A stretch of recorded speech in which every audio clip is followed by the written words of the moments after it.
Sir 2019 మీరే చెప్పండి. 2019లో కాపులు మీ వెంట ఉన్నారు, కానీ ఇప్పుడు కాపులు మీ వెంట ఉన్నారా లేదా ఎలా చూడొచ్చు? ఏమండి, కాపులు ఎవరి గుత్త సొత్తు కాదు.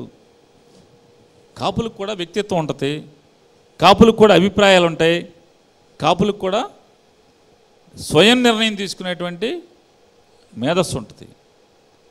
వాళ్ళేమి కాపులు అనేవాళ్ళు ఏమి గొర్రెల మందలాగా ఎక్కడికి వెళ్ళిపోరు. ఖచ్చితంగా ఎప్పుడైనా సరే వారి కుటుంబానికి, లేదా వారు ఉంటున్నటువంటి గ్రామానికి, లేదా వారు ఉంటున్నటువంటి జిల్లాకి, లేదా వారి రాష్ట్రానికి ఎవరి ద్వారా మంచి జరుగుతుందని నమ్ముతారో ఆ నమ్మిన వాళ్ళందరూ కూడా అలాగే ఉంటారు.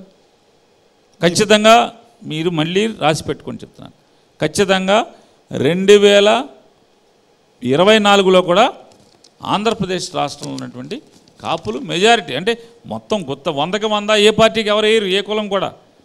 ఇప్పుడు కమ్మారు రెడ్లందరూ జగన్మోహన్ రెడ్డికి 100కి 100% వేస్తారా? అలాగే కమ్మారందరూ చంద్రబాబు నాయుడికి ఓటేయరు కదా.